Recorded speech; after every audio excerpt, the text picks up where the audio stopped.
Did Red Bull cheat at the 2023 COTA Grand Prix? I'll answer that question in a second, but before I do that, help support this channel by hitting the like and subscribe buttons below. All done? Thanks. Now let's get into it. The Circuit de Americas Grand Prix in 2023 nearly gave F1 fans the showdown we've all been waiting for since the end of 2021. Max Verstappen and Lewis Hamilton going wheel-to-wheel again for a race win. However, fans' dreams never became reality, with the Red Bull just being far enough ahead to keep the Mercedes car out of their DRS. Some hours after the race, Hamilton and Leclerc would be disqualified for excessive wear on their underfloor skid blocks, meaning they were riding their cars too low. It's been speculated that Mercedes and Ferrari must have seen evidence that their cars would fall foul of the regulation limiting wear on the skid block after the sprint race on the previous day. It's my belief that this is true. Rather than change their ride heights and start the race from the pit lane or back of the grid, Mercedes and Ferrari probably made the decision to keep the ride heights of their cars the same and see where they finished at the end of the main race. As the FIA supposedly randomly checked cars, it wasn't a given that theirs would be checked or that the skid blocks would have been part of the itinerary of things to be inspected. Faced with these options, it was a risky gamble to keep the cars as they were, and as it turned out, it was a gamble that didn't pay off for both teams. So what about Red Bull? They passed the underbody skid block inspection, so unlike Mercedes and Ferrari, their cars were not disqualified from the COTA race. But was the reason they were not disqualified because Red Bull actually cheated? During the sprint race on the previous day, Red Bull were much faster than their nearest competitors, including Mercedes, Ferrari, and McLaren. Max Verstappen had no complaints about the car's handling under braking or otherwise. So it's curious that come the main race, the pace the Red Bull showed during the sprint the previous day wasn't visible, and Max Verstappen was complaining to his engineer about the handling of the Red Bull under braking. Let's have a listen to some of his radio messages. Strat 9, gap behind 1.7. Making brakes are so compared to yesterday.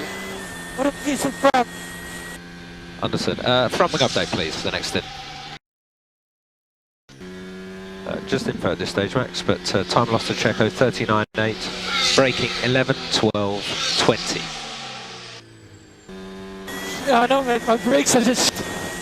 As I say, it was just information. So either he's having issues with his brakes or something must have fundamentally changed in Verstappen's car, so much so that it went from being the quickest car in the sprint to being the second quickest car, behind Hamilton's Mercedes, come race day. Even Hamilton was perplexed by the Red Bull's loss of pace, and he asks Verstappen about this in the cool-down room. Here's the clip. Pay attention to Max's response. You're struggling at the end. Yeah, the hard tire was not that good. I already saw in the first stint of Lando that they were not good. So yeah.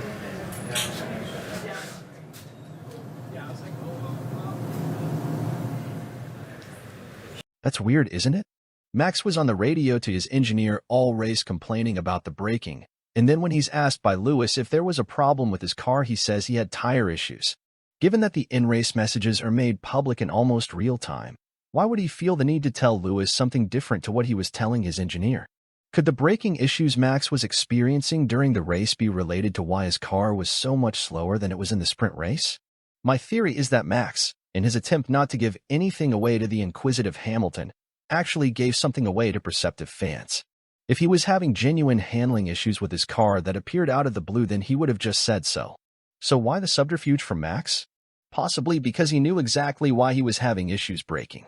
Did Red Bull raise the ride height of their car and not take the designated penalty for doing so? This would definitely explain the dramatic change in race pace from the sprint race to the main race, and also explain the braking issues Max was suddenly feeling in the race.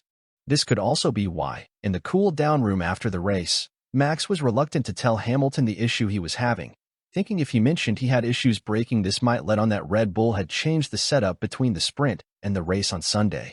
So is changing the ride height and not taking the designated penalty worse than leaving the ride height as is, even if you know you'll fall foul of the regulations by the end of the race? In my opinion, yes. It's clear within the FIA regulations that the setup of the cars can't be changed after qualifying starts, which means whatever setup each car has in qualifying is what they'll be using for the rest of the Grand Prix weekend. The fact Red Bull may have changed their setup before the main race and not taken a penalty for it is a clear sign to me of how much they are willing not to play within the rules, and also how much the FIA are willing to look the other way. I'm not even sure if the FIA have the capacity to carry out inspections of cars and park for me to make sure teams don't change the setup whenever they like. If I'm guessing, they probably don't have the manpower to do every single check possible, so they probably rely on the goodwill of the teams. And you can't rely on goodwill when certain teams have a history of bending the rules to gain an advantage. That's my opinion. What do you guys think? Thanks for watching. Help support this channel by hitting the like and subscribe buttons below. Till next time.